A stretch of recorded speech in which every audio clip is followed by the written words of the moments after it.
Hello, humans. This is Brandon with episode 44 of Not a Robot's DC Comic Review Show, the world's greatest podcast about the world's greatest heroes. They keep coming back, so I'll introduce them. As always, I've got my amazing co-host here with me, Rob. Don't panic. Wonderful. And Josh. Now I feel like I need to after that. Hello, humans. This week we've got Milestone Returns, Infinite Edition, number 1. Mr. Miracle, The Source of Freedom, number 1. Batman Superman, number 18. Strange Adventures, number 10. Action Comics, number 1031. Harley Quinn, number 3. Detective Comics, number 1036. Robin, number 2. Teen Titans Academy, number 3.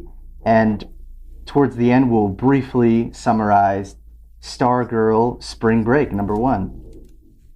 Right. Before we get going, I just want to say thank you to all of our Patreon supporters who help out with $1 or more a month. And thank you, listeners, too. Like, download, and share our episodes so we get more listeners and can bring you more content. You can get access to our Patreon and the rest of the Not a Robot podcast shows at notarobotpodcast.com. But before we get into our issues for this week, what's new with you guys? So personally, I got a promotion. Oh, yeah, no nice. I'm so excited for this. I will want to talk to you guys about recording times because I might have to push it back a little bit. Mhm. But it's just like double the trip, but it's so much more pay. Oh, I can't That's wait. wonderful. Right. Yeah. Hell yeah, man. Congratulations. Thank you Yeah. very much. And in other news, there's a lot of stuff about TV in the DC world going on right now. I heard that. Yeah, like What's the up? Flash. We got our first look recently at Impulse in his Mhm. costume, and I gotta say, it looks pretty good. Yeah, Yeah, it I think does. the only problem that I have with it is just I wish that they had casted someone younger, because you can really tell like this is someone who's not a teenager or like a Yeah. kid. He Yeah. looks like a Yeah. grown man in an Impulse costume, and it looks a little silly. Like the suit itself is fine. It's just Mhm. it's the age of the person. And that That's inside of it. Yeah, 'cause exactly. that's what doesn't go It's like, together. yeah, it's like, I mean, we reviewed Flash 768, and it's like that brief scene where, Wally's looking in a mirror, and we see him dressed in the Flash costume, or the Impulse costume, but he sees himself as Impulse. But it looks like that, where it's like you're really too big Yeah. for that costume. Yeah. It's Jordan Fisher. He's been in a lot of stuff, or at least the name is familiar to me. Mhm. I think you're right, man. I think it's cool that he gets to show up finally, but I think they maybe went with somebody a little too old. Yeah. it could be. But that's the reason they might have done that is Nora, their daughter from a previous season, if you guys are watching any of that, she's also making a return, and they are going to be twins together. Oh, And- no way. And she's a little bit older, so I think they're just trying to match her age a bit more. 'Cause Jessica Okay. Parker Kennedy, I think, is actually like a year older than Grant Gustin, which is kind of awkward. Yeah, that is awkward. Yeah. That's weird. So that would probably be why they cast somebody a little bit older, and I can completely understand that. My biggest gripe, though, is that, and this is just a little bit of a nitpick, you can say, is that it's not Barry and Iris's grandson. Yeah, I do kind of miss that, but I think, like, I don't know, I feel like they were probably trying to streamline the origin a little more, but I still feel like you could have done an easier job instead of just having it be, your kid. Like, you Yeah. probably still could have finessed it and found a way to make it Barry's Well, grandson. If anybody's caught up to this season of The Flash, you can completely understand finesse is not in the writer's vocabulary. Oh, okay. I have not watched The Flash since, like, season 2, so I'm That's way out of you the loop. Jumped off at a good point. Yeah. I stuck with every single CW show all the way up until the finale of Arrow. That was just when I said, "Fuck it." Yeah. But I didn't I even make gotta it that say, far. I gotta say that I am interested in seeing with. I heard that there's a couple of new shows that are coming out on the CW. Mm-hmm. Which includes Naomi, just getting her first look at her series. We got that recently. A little bit of a first look. It was mixed in with the footage for their 2021-22 season. Mm. So we only got a little bit of snippets here and there, but the bit we did see actually looks pretty good. Yeah, I'm I excited didn't. for I that. have. I haven't seen it yet. I heard about it, or rather, I read about it. But it looks pretty good. Mm-hmm. Yeah, I'm excited for that. It's kind of wild that she's such a new character, and we know seriously next to nothing, and her story is still being unfolded in the books, probably because Bendis takes so long. Yeah. But now she's getting her own show, and it's wild to see just where they're going to go with it. It's mad fast, though. I mean, they really pumped that show out like crazy fast, and I mean, Yeah, they did. you know, I want to be optimistic for it, but the cynical part of me is kind of like, it feels like because the first series maybe didn't sell that well, they pitched a pilot to the CW so that they could possibly get more eyes on the character and then get the second season that they wanted all along. I don't know if that's true. I could be in the wrong, but that's what the cynical side of me is saying. I want to be more optimistic about it, though. Fair enough. The cynical side of me is saying this is just a publicity bullshit stunt. Or not rather a publicity stunt, but I guess more like a marketing move. Yeah. They've got a character that everybody talks about. They've got a character that everybody likes. And their only complaint is that she doesn't have any backstory. Well, if everybody's still liking and reading it, then they don't care. And they're going to push that out. I actually heard, and who knows if this is actually true or not, but I heard that her superhero name might actually come to fruition on that TV show. Like, not even in the comics. Oh, wow. Like, the TV show is where her name's going to pop out. Weird, yeah? Yeah, that is That'll very be weird. interesting. That's like a big separation between like TV writers and comic writers right there. Yeah. There's a good chance that her TV superhero name might never make it to the comics unless like years down the road some other writer it's like, yeah, I might use this. Maybe. I hope. No offense, Tynan, but I hope that's not who names her. Yeah. She'll be Super Power Girl. Something very on the nose. Right. And there's one more thing that was announced in the past week, a couple of weeks ago. I think it was a couple of weeks ago. We got a casting confirmation for Guy Gardner on HBO Max's Green Lantern series, and now we have confirmation on Alan Scott. Yeah. I don't know. I looked at the guy and he. I mean, I didn't really see what other stuff he's done, but he's a little younger than I guess I would have expected for an Alan Scott. I mean, I don't know how young they're going to try and make him, but I usually saw Alan Scott as more of like, in his 50s or 60s or something. Like I don't know if you guys saw the Watchmen TV show, but like the guy who plays Ozymandias, Jeremy Irons, was more of like what I was thinking. Jeremy Irons as Alan Scott would be amazing. That would be amazing, wouldn't it? But I would call that an older Alan Scott, though. I mean, I wouldn't say that he, I don't think that the guy should look like he's in his 20s, but to me, he's always been like a late 30s, early 40s kind of guy. Old enough to be a dad, old enough to have respect, old enough to have been around the block a few times. But I mean, definitely not looking like a leather bag. I mean, yeah, no, I mean, not like basically the same age as Jake Garrick. Maybe a little younger. Yeah, maybe a little younger. Gotcha. Now, from what I understand, and I might just be pulling this out of my ass, I just think I remember reading this months ago. The Alan Scott they're going for with this series is closer to the Earth 2 Alan Scott. That Earth 2 book we had a little while. Well, he was younger then. Yeah. Not at least with the character base, not with the Green Lantern idea. Like he's like an emissary of the Green or anything. From what I can guess, there being part of the Green Lantern series is supposed to tie in the Green Lantern Corps. So that'll be interesting to see how that's going to go. It's TV. It always changes. Oh yeah. Well, that's the biggest news in the TV land right now. Well, I've heard that they are possibly making an Arkham Knight series on HBO Max built around Ben Affleck's Batman. Really? Yeah. Now, it's total rumor. There's no proof to it whatsoever. But yeah, coming down the grapevine, that's something that's actually being considered. Speaking of Batman, they are putting out a book called... what was it called again? Batman the World. And it's gonna be Batman stories like all across the globe, and in each country that they put him in, it's going to be creators specifically from that country. I thought that was pretty cool. It's hardcover, 184 pages, and they're going to release it just 4 days before Batman Day, which is September 18th for the record. And have you guys been over on DCComics.com lately? Not in a couple weeks, no. They have this, they've got their little blocks and their little graphics you click on and whatnot. I saw one that said, "Bring some Batman to your bar." So I clicked on it because, of course, I was curious. Apparently, they have put out a 70-page book for Gotham-inspired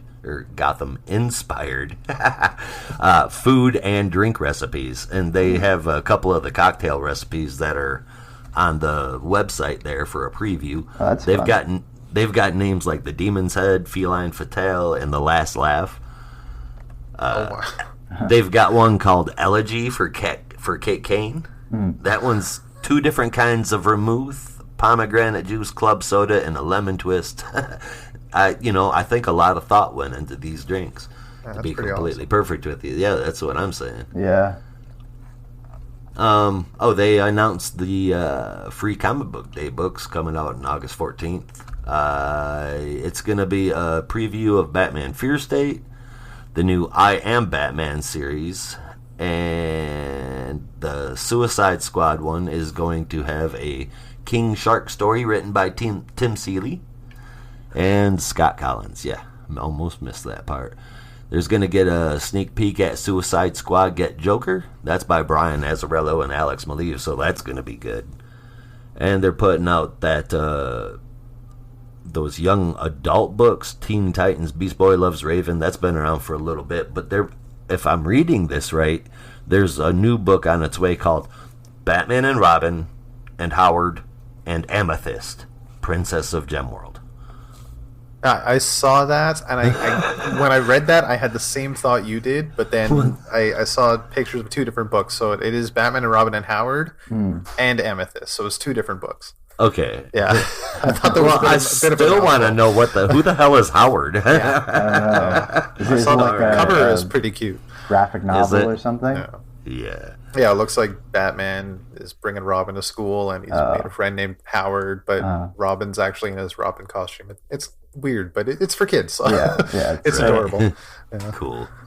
Speaking of Seeley, apparently him, Sarah Beatty, and Mirka Andolfo are going to be putting out a Superman versus Lobo book. That's cool as hell. And maybe I'm not remembering this, but this seems like a really cheap ploy to sell some comic books, dude. But apparently in this promotional stunt that they're doing to promote the new Suicide Squad movie, on a whole bunch of different titles for DC, Batman, Green Lantern, Wonder Woman, a whole slew of other ones, they're all going to have variant covers featuring the Suicide Squad. Yeah, that sounds about right. The first time this happened. Yeah. I think even Marvel does that sometimes. Oh yeah, they'll tie it into the movie. And I vaguely remember them having like Justice League themed covers when that came out. Yeah. Oh yeah? See, I guess I've just never paid attention to it. I caught it in the news. I was like, what? Oh yeah. No, that feels pretty standard for them. Just so they can, promote the movie and everything. I mean, it's free advertising. Yeah. Realistically. Yeah, no kid. Oh, and I guess the last thing is, if you want your voice to be heard on that round robin tournament, there is 4 days left by the time you hear this anyway. And that's to cast your vote. You can get it on DCUniverseInfinite.com, which I just checked not too long ago, earlier today, and it had 1,400 votes on there alone. And then you can get it on Twitter and their Instagram stories. I don't have the slightest idea what the percentages look like. They don't show that on the website, but they're not going to tell us who wins until October 16th on Fandom. Oh, wow. Yeah, that's some bullshit. Yeah, really dragging it out.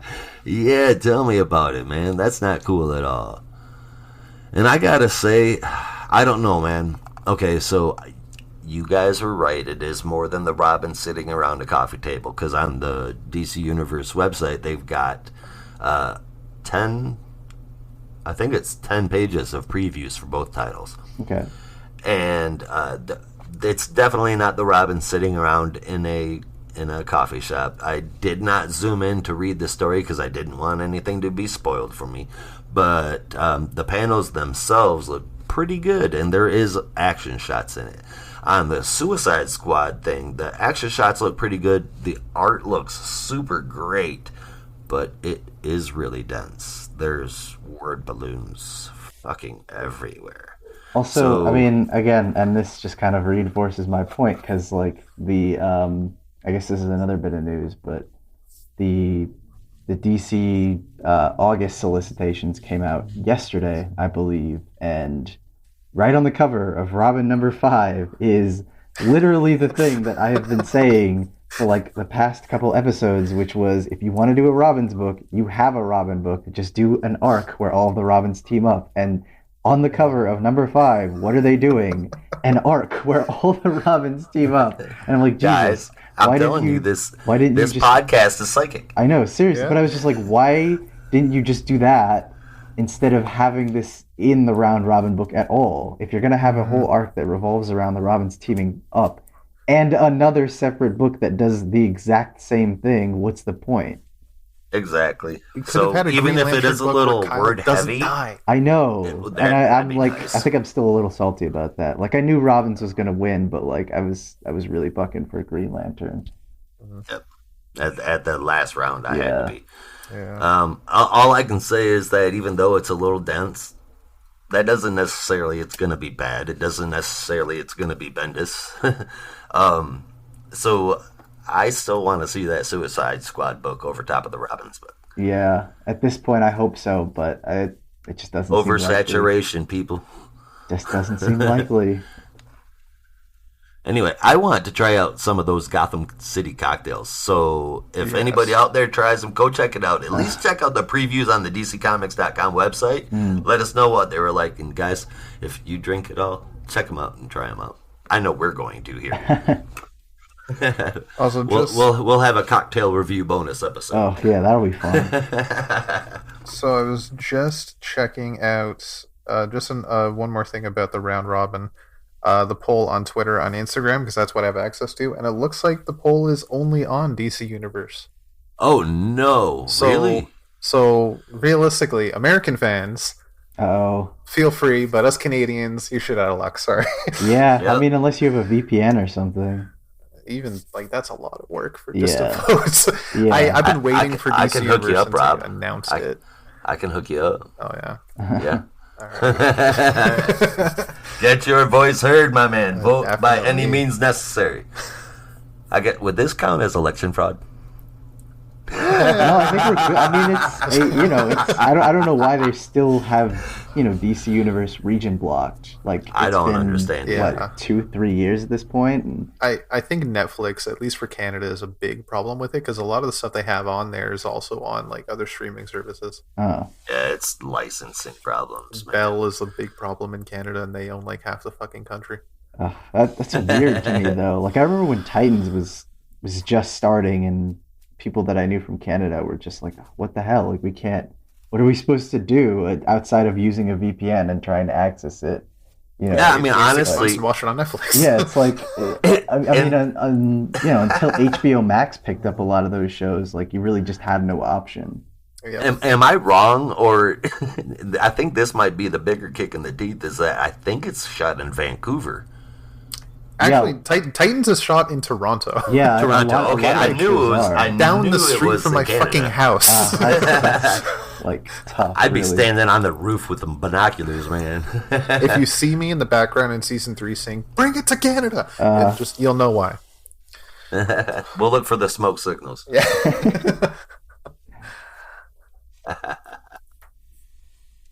Oh man. All right. Well, is there any more news? I think that about sums it up. Yeah. I still I have this nagging feeling there's something I'm forgetting, but we've talked about a lot of news, so it's I don't think I'll remember any. Yeah, I think that's everything. But Seeley's got a lot of stuff coming out. I'm excited, but I suppose it's time to dive into them reviews. All right, yeah.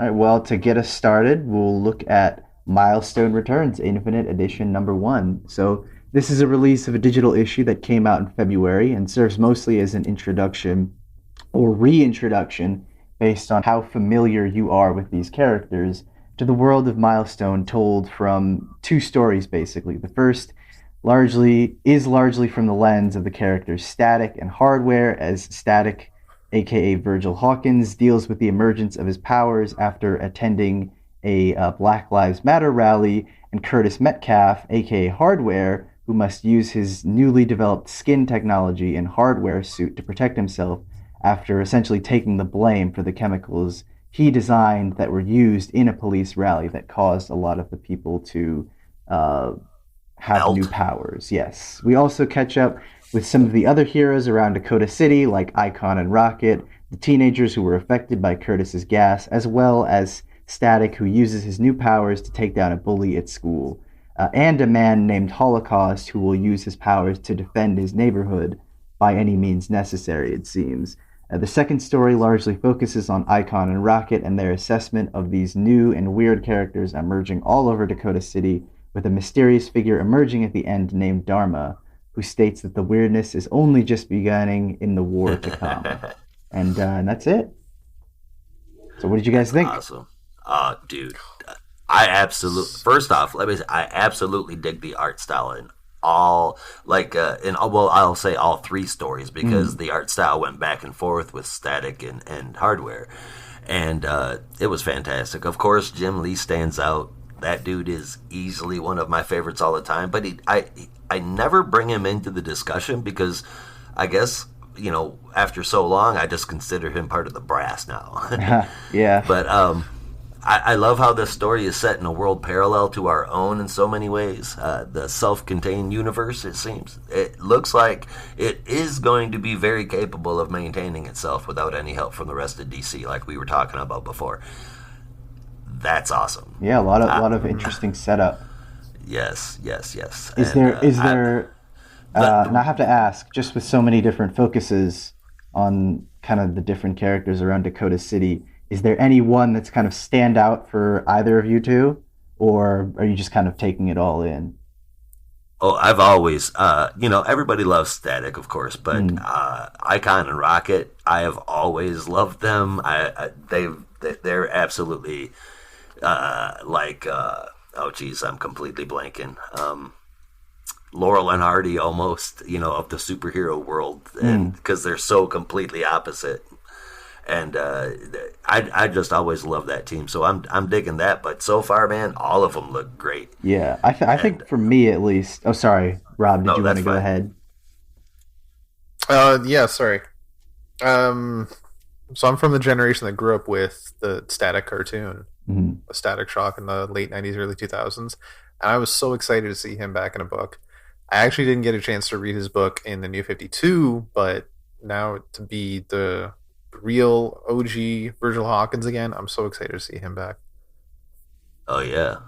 And Hardware looks just badass. I think yes, he does. That's the one that I was actually going to say interests me the most, because I wasn't overly familiar with Hardware, but I kind of had like a general understanding of who he was. I hadn't really read the original series. I told in our Slack channel that I had the like a floppy of the first issue that I found at like a flea market or something. I just kind of like stuck it in my long box and just kind of left it there and forgot about it. But I pulled it out before we started recording, and I read it, and it definitely holds up. And I think that's, Hardware's kind of seems like a character that could fit pretty seamlessly in the DC universe, and I'm surprised they've never really used him outside of the Milestone stuff, because I feel like along with they brought him into the New 52 area towards the very end of it. Oh yeah, but I feel like, I don't know, he seems like someone that would kind of work well with a lot of the different teams, and like I said, I'm surprised they haven't really done anything, because I could definitely see him,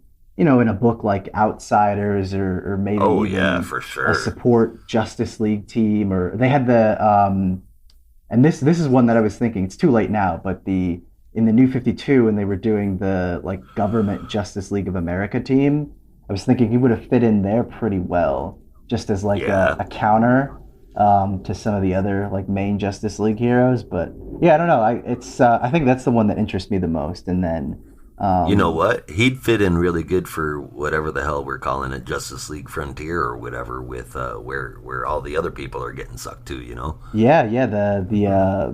Is that for Infinite Frontier? Yeah, Infinite Yeah. Frontier. Yeah, Oh, yeah, with for Wally sure. and everybody. Yeah. He would be really good on that team. Mm.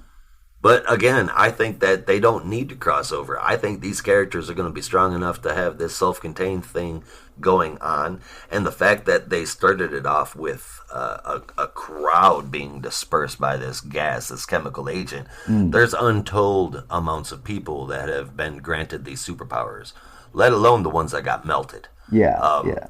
That was messed up, man. They in part of the story, you hear that they have bandages wrapped around them just to keep their skin from falling off, and that's the ones that didn't develop superpowers, of course. But man, what a story, dude! What a story! I straight up.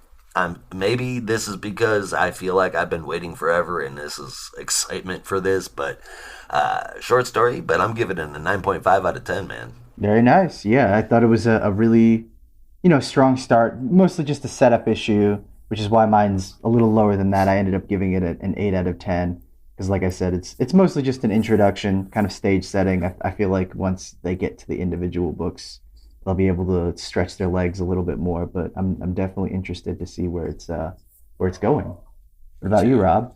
I can definitely agree that it would be better suited in its own universe, and it doesn't have to mesh with the overall DC universe. As excited as I would be to see Virgil Hawkins team up with Jackson Hyde, Hmm. that, Or That would be even with okay. the Teen Titans again.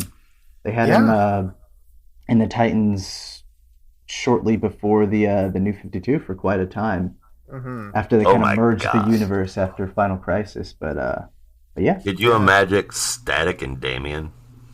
Oh God. yeah. Well, it's funny because there was supposedly this is one of those like rumors that flies around and no one is really sure if it's true, but the writer for Supergirl around that time, right before he left, I think he did like 2 issues. Nick Spencer, who is kind of over at Marvel now doing his own thing, but while he was doing Supergirl, he talked about trying to basically do a backdoor pitch for a Young Justice series. And on that Young Justice series, along with Damian and Ray West, who was Impulse at that time, was going to be a lot of like basically the Teen Titans characters that had been kind of shunted to the side, like Miss Martian, and Static. So in another universe, that might have happened, but Mhm. uh, That alas, sucks. we shall never know. Unfortunately. But yeah, I loved this book. It's just fantastic. I'm so excited for the future of Milestone again, and that this is back. They had to fight to get these characters off the ground back in the 90s, and they did, and deserves its time in the spotlight for sure. And I honestly, I didn't know how to grade this any less than I did. I had to actually like sit down for a few minutes and think about a reason because I felt like 10 out of 10, Ooh, as that's much as pretty I wanted to high. give it, just might be a little on the nose. So I found a reason. I just wish there was a little bit more hardware. I felt we got a lot of Rocket and Icon and a lot of Static and Yeah. not a lot of hardware. I wish we could have seen a little bit more hardware, but it makes me more excited for his book. So for that, 9.9 out of 10. Wow. Very high.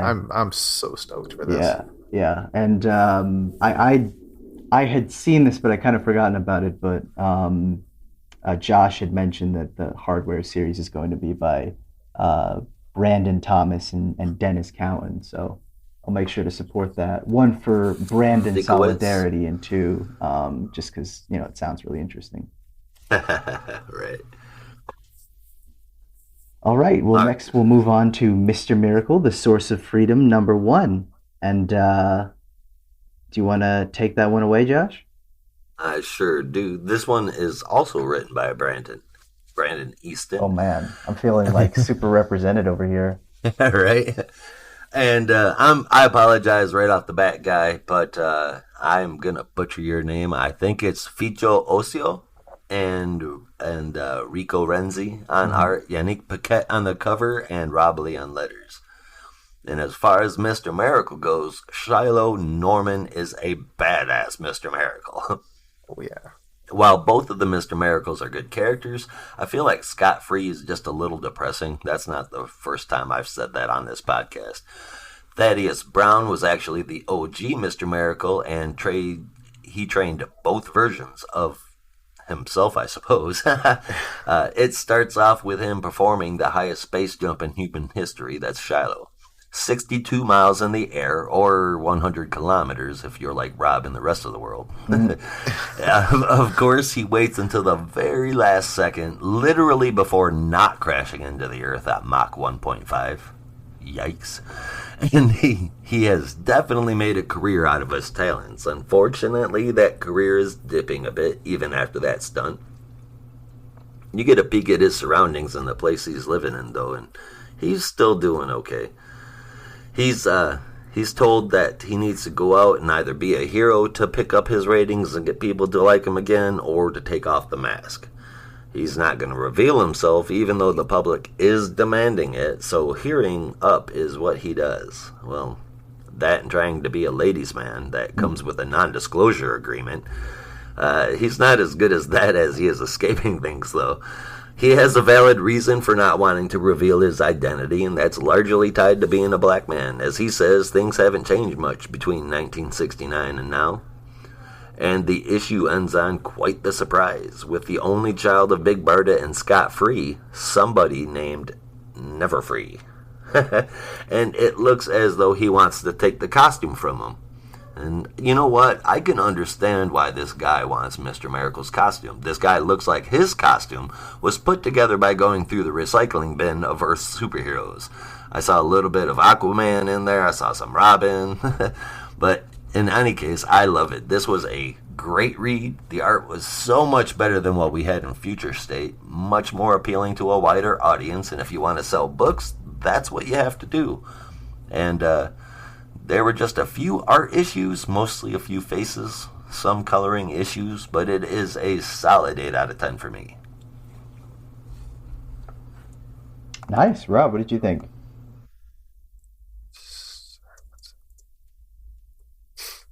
I loved it. Yeah, I was thinking the exact same thing. It was much more enjoyable than the Future State stories. And honestly, I feel like I would have enjoyed the Future State stories more if it was in a more sequential order instead of just here and here and here and here. But here we get not much throwback, as far as I can remember, to anything that we saw in Future State. And it's just its own story, and it's nice, it's charming, it's fun. And Shiloh really proves he is the master at escaping things, because he can escape a date in the best way possible. Yeah, it seems like it might be a little bit of a what we'll call a soft reboot, just because from my understanding, and I'm really just going off of the Mr. Miracle that I remember from Grant Morrison's Seven Soldiers and Final Crisis, because really that's kind of my only exposure to the character. But I thought his identity was public. I didn't realize he was.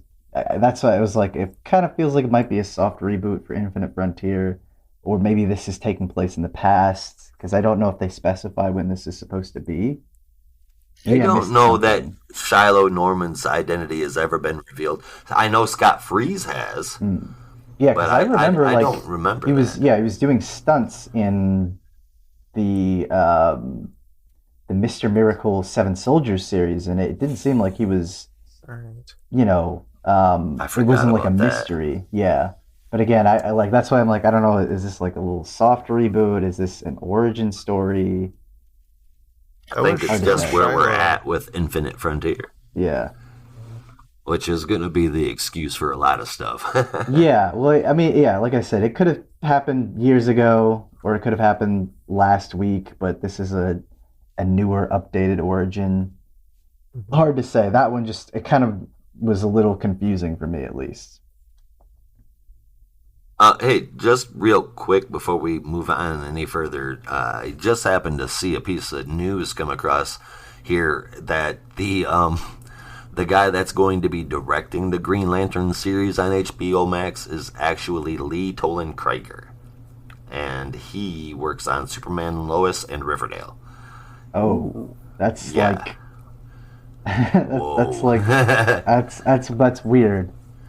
That's like a yin and yang situation, the good and the bad. Well, here you go. All right, so we've got Greg Berlanti and Mark Guggenheim that's writing it, right? Those are I don't two love those total names. CW heads. I don't love those names either, but the next one I do, Seth Graham Smith. Are you guys familiar with that name? Sounds familiar. He's the guy that takes historical events and throws monsters into them, like Pride and Prejudice and Zombies and Abraham Lincoln Vampire Killer or Vampire Hunter. And guys, he can write. Now, he's got some silly premises for sure, but that boy can write a book, man. And so that news has me a little more excited about this series. Mm-hmm. And I found out it will begin on Earth in 1941 with secretly gay FBI agent Alan Scott, and it will also be set in 1984 with cocky alpha male Guy Gardner and half-alien Brie Jarta. Apparently we're getting a bunch of other lanterns, ones we see in the books, and ones they're going to invent for the show. But that's all I've got now. FBI agent. Oh man, what happened to him being an engineer? Right? That's my favorite part because I love that origin because it's so silly, but it's different. So it's so silly, but it's so golden age. Like he literally falls off a train and a lantern speaks to him. And I was like, I don't know, I was really hoping that they were gonna go all the way with it, but I don't know. Maybe they're gonna simplify it, I guess. It sounds as though they're going to twist him into a normal lantern anyway. So with that, I was really looking forward to the talking lantern. Damn it. Not happening. I doubt it, man. Damn it. Unless they all get lanterns that talk. Could happen. Like the ring talks, they might just make it. Yeah, that's true. Maybe. There we go. Okay, now back to your regular scheduled program. Yes. All right. Final scores, guys. That's an 8 out of 10 for me. It's enjoyable. Art was good. I'm excited for where this is going. Yep, same here. Yeah, I gave it a 7.5. Pretty, solid all around. All right, moving on. We'll be looking at Batman Superman number 18, and I'm going to let Rob take that one away. Gladly. So we have from writer Jean Luen Yang, pencils from Ivan Reis and Jose Luis, inks from Danny Mickey and Jonas Trinidade, colors from Sabin Rich, and letters from Saida Temofonte. Batman and Superman are facing down Ontario. He has Superman down with a kryptonite ring and cracks Batman's helmet with a batarang. Batman gets the upper hand, blasting the kryptonite ring and destroying it, giving Superman his power back. They regroup and get in contact with Oracle, who tells them there is no reference to Ontario in the Justice League databases, but there is a file about a LexCorp project that fits the same description. And that's all happened in a page and a half. It feels like half the book, but that was insane. I know. Yeah. Also, I just want to say one thing. Yeah. I feel like I might have mentioned this before, but it's just really nice to have Oracle around again. I feel like she's popping up in every book as kind of like the role that she used to have, which was not like receptionist, but almost like strategist and information center. And I don't know, it's really nice to see it pop up every now and then. So I just a little side comment, but it's like every time I see the little Oracle thing, it's like, oh, that's nice. Yeah, she's plugged in again. It's great. Yeah. Now, I'm not going to spoil the story in the film world for one reason. If I do, it's going to be like a very, very long description. There's so much happens in that world that it's just so much to talk about. But also, I don't want to spoil it because it's just so charming, and you really just need to read it and see all the twists that the characters take. It's just fantastic. I love it. Yeah, me too. I like how it kind of seems as though they're setting up this Auteur.io to be Oracle's nemesis a little bit. Maybe. And I just really like how it captures still the tone of like the 1940s serials, and it might seem a little corny, but it really works for me. Like, when Batman and Superman kind of team up for the first time and use their abilities in a complementary way, and Superman's just like, oh, we're great partners, and Robin's just like, he actually has a partner, and like, I don't know, it's like that perfectly like kind of corny but still works in a really charming way. Yeah, through the whole issue, he's like, what is with this guy? I'm Batman's partner. Somebody even calls him a sidekick, and he's like, Yeah. partner. We're partners. That's great. Yeah, I just straight up love the story. I won't even spoil the end because that'll spoil the end for the film strips too. But this is just a fantastic story. Oh, it's just so fresh and exciting and interesting. I love where it's going. The one thing I am going to spoil, I will spoil because Screen Rant sucks. Yes, they do. Yes. The note I have is about Screen Rant. I need to rant about Screen Rant for a sec. Go for it, please. I've been thinking about this for a week. It's driving me crazy. So I get Screen Rant articles on my Google News feed because I got my algorithm working for me, and I think they pop up because I watch a lot of their pitch meetings on YouTube, which is hilarious, and to me, the only good thing Screen Rant puts out. Mm-hmm. No, that's fair. That's very valid. Yeah, that's very fair. They put out a headline that said, DC just flips the Martha scene in the comics. And no, they fucking didn't. No, it's everything. Every title they have is completely misleading. It's all bullshit. Bruce sees his mother in the film world. That's it. And yeah, he's going to have a bit of an emotional reaction. And that was great. And it's interesting to see, especially with the way this Martha is. That has nothing to do with the fucking movies. It has nothing to do with Batman v Superman. And quite honestly, just on a side note, I thought that Martha scene was one of the best parts of that movie. In a movie full of like bad choices, I thought that one made sense. But Screen Rant, just please stop. Stop with the clickbait. Cease to exist. Please. I mean, I don't want to put anyone out of a job, but like not necessarily like shut down, but like step up your game a little bit. Yeah. Comic book news too. I will put you on blast. I don't care what anybody says. All of your shit is clickbait too. And comic book resources. Quit it with oh my god! I was literally just about to say CBR. I was like, Jesus Christ. Actually, that's who I meant. They are the worst at clickbait. It is so ridiculous. Oh my god! It's so ridiculous. And like there was Leading Cool. We got this covered. They all kind of blew. Yeah. There was a YouTube channel I used to follow that was strictly just Dragon Ball news, and he was like plugged into all the leaks and info sources, and he had like friends in the business that he could talk to, and he had like 3 videos a week. It was good, and he ever so often would just complain about CBR and their top 10 lists on Dragon Ball and how bullshit they were. Right. And like of the 10 points, most of the time they'd get like 2 right. Yeah, and it's just they don't actually consume the stuff, and they think they can write about it. Exactly. It's like they'll get the bare minimum of what the content actually is, and then say, "Stunning revelation about Wolverines," and it's like that's not really what happened. What are you talking about? Or they'll make it seem like it's so much more important than it is. I don't know. I have a lot of problems with CBR. Top 10 reasons why Superman is the greatest hero. Yeah. And 10 that he's not. Yeah, oh, God. But, but listen, hey, it's funny that you brought up Dragon Ball, dude. Because we're in the middle of reviewing a Yang book.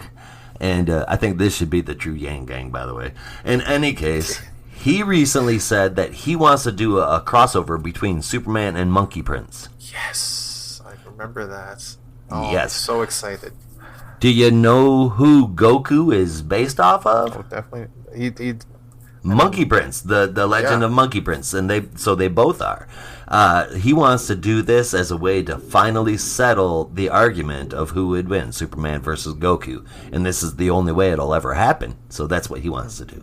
I think that's cool. Yeah. And let's face it, it's Goku. But yeah, wait, what? It'd be cool. I could go on. I have reasons. I have PowerPoints. I have charts. Oh, jeez. I thought long and hard about this. Goku.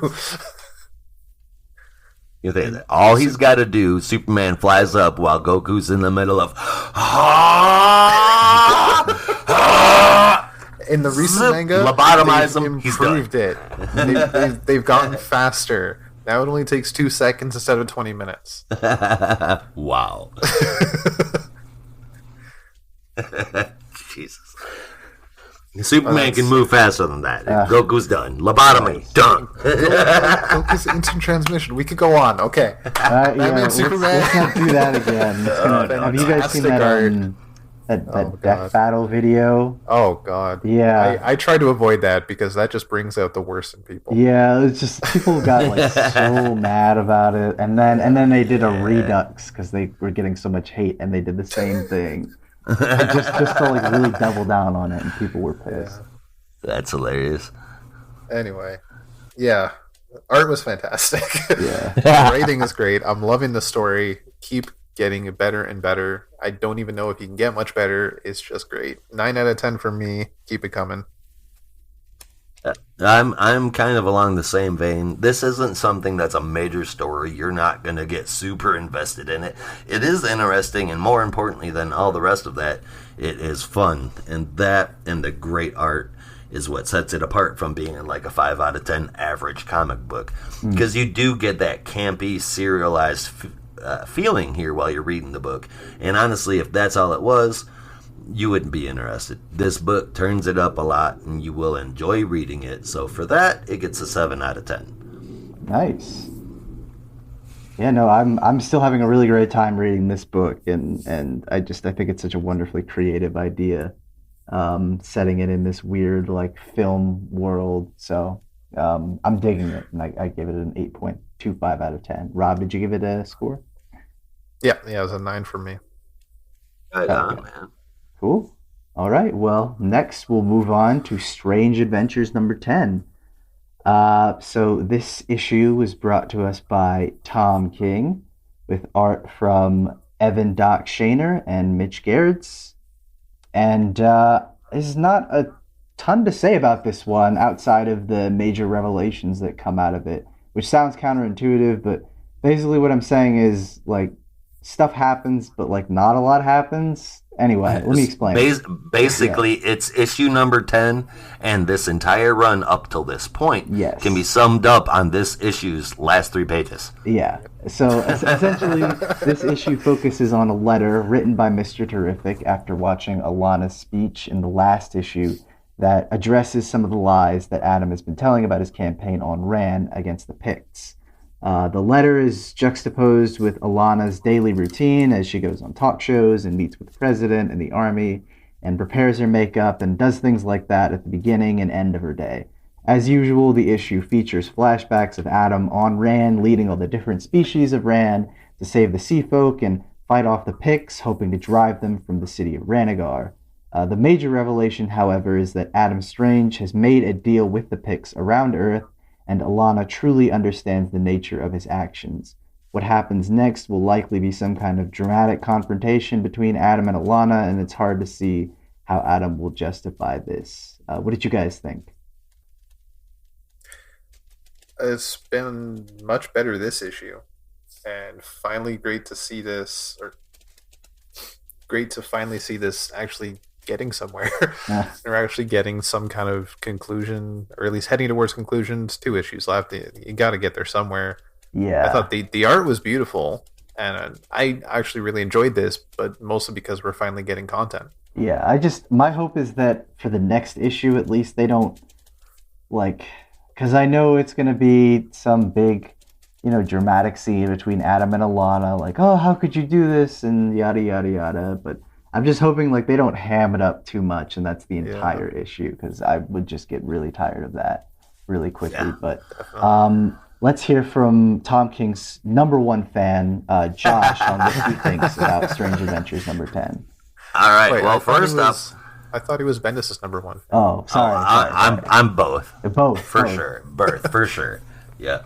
It's my triad, my trifecta. Yeah. Between Bendis and Tom King, and of course everyone's favorite artist, Riley Rossmo. Right. Okay, the first thing that I have to say about this comic book: holy fucking brutal war crimes, Batman. Adam Strange is not just an asshole. He's not just this criminal. I mean, this guy is okay. Basically, if he was on Earth doing all of this shit, they would have hung him publicly. Like, no shit. The smell that's been wafting out of this book it's, obviously we knew that coming in. Adam Strange was not innocent, or else the story would have never been told. It could have been wrapped up the first issue. The full extent of and I don't know if you guys noticed it or not, but the full extent of the "Isn't It Beautiful" scene that we've seen several times now throughout the one, it's been kind of scattered, where they're standing on that cliff and they're going, "Isn't it beautiful?" It's kind of zoomed out a little bit more each time we've seen it, and now we get a nice big close-up of it, and they're saying the destruction of all the picked armies is what's beautiful, and that's kind of fucked up, man. Yeah, it's hard to see if you're an Adam Strange fan. It's a brutal. Yeah, because I mean I'm not like no diehard fan, but I always thought he was a decently cool character. He showed up when shit went bad, and occasionally he needed help. Exactly. But again, you really could sum up the run so far on the last 3 pages of this issue. And honestly, at this point, I would say that this run will probably come across much better as a trade. Yeah. Because the first half was really slow paced and kind of a bit all over. You spend the first half going, what the hell? But that considered, this is, I think, the best art yet in the entire run. It's a little bit heavy on words, but not annoyingly so, and it's not set up to block the art. Damn it, Tom King. 8 out of 10. Nice, yeah. I found this issue to be a little slower than I'd have liked. Like I kind of had already guessed that. I mean, we knew that Adam's daughter wasn't dead.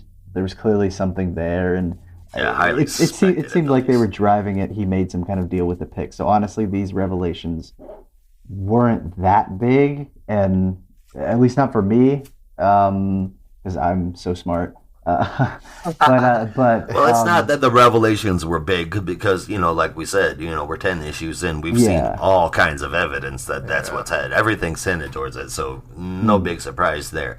The thing that I think is that sold it for me was just kind of the way that they put it together. Normally, I probably would have been bitching about this issue if it wasn't woven so completely. And so, I mean, I don't like to do it, but I do have to give credit where it's due, man. I thought it was a good issue. Yeah, no, I mean, it was fine. Like, it gave us information. I think I would have liked more with Alana and Adam, instead of it's just like, we get the information, Alana does stuff, that's it. Like it felt a little bare bones for me, at least. But it did what it needed to do. So I ended up giving this one a 7 out of 10. I kind of got the opposite feel in a way, where I felt it was telling 2 stories at the same time, and that kind of flow really worked for the issue. You get the story from Mr. Terrific in the letter that Alana is reading, and then you get all the other stuff in the background with the art, and you get to see that stuff was cool. It's just, I don't know, like I think to really hit it home for me, I would have liked to have seen more with Adam and Alana. It just felt like, because I've seen him, I think the problem was, like, I've seen him do this type of issue before, where in issue, I think it was 2 or 3, we first meet Mr. Terrific, and it's just him kind of answering questions, and you're like, okay, I get the sense of who this guy is. I think I understand why you wrote it like this, and it's like, feels like you kind of just remixed and recycled that template, but instead of it just being, finding out stuff about Alana, it's giving us information about what the plot is. But I don't know, maybe that's just me. I don't know. I thought it was a good read, good enough to get 8 out of 10. And that art, they've always got good art, but it was that's so good this issue. And speaking, we were just talking about CBR and raving about Milestone. And believe it or not, Reginald Hudlin and Dennis Cowan just sat down for an interview with CBR talking about Milestone Returns. Oh, that'll be interesting. Yeah, it's a pretty Yeah. good read so far, so go check it out if you can. Yeah, very cool. All right, next up, we'll be looking at Action Comics 1031, and Josh, take it away. Alrighty, Philip Kennedy Johnson is the one who wrote this, with art from Daniel Sampere and Adriano Lucas, with letters from Dave Sharp, and that beautiful cover was done by Miguel Yanin.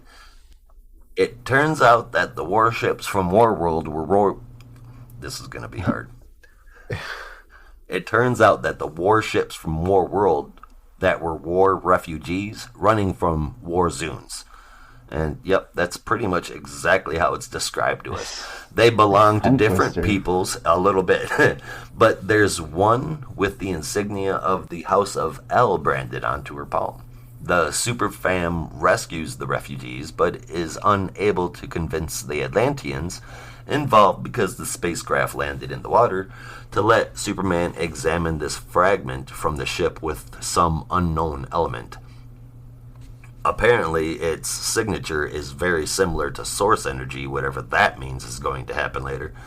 But while Superman is trying to talk with the refugees, and they are trying to headbutt him, John and Supergirl debate whether or not the people can be trusted. Meanwhile, at the Fortress of Solitude, the one with an imprint of L on her hand shows us a bit of a flashback after she wakes up and breaks her restraints, where basically her existence is causing pain to the rest of her people on Warworld. Whether or not those are Kryptonians or not, we don't exactly know. Mm-hmm. That's where we found out that she's been painted into a corner and that they aren't refugees. They were sent here on purpose, or at least she was.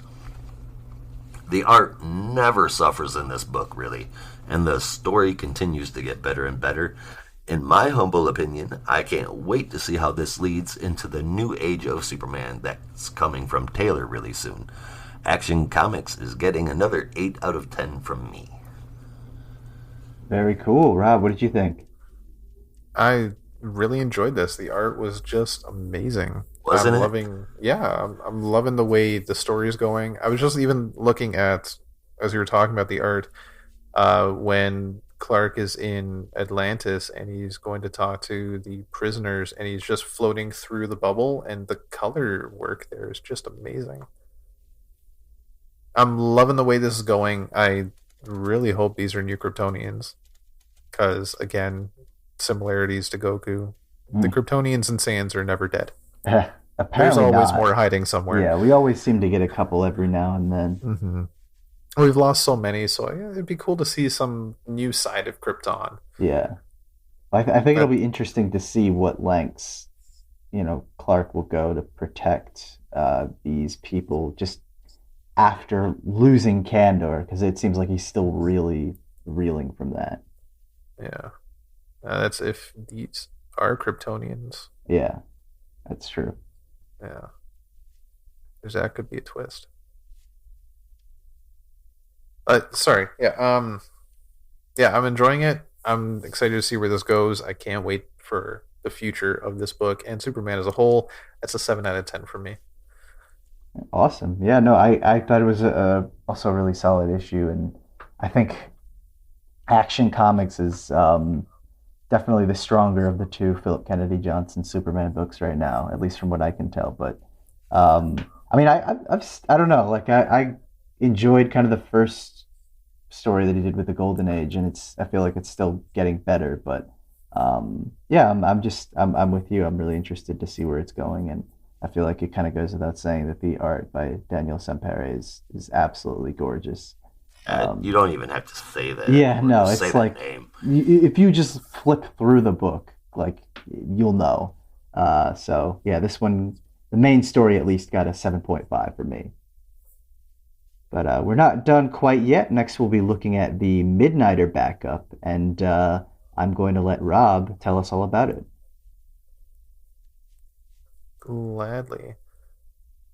So this one comes from Becky Cloonan and Michael W. Conrad, with art by Michael Avon Elming, colors from Taki Soma, and letters by Dave Sharp.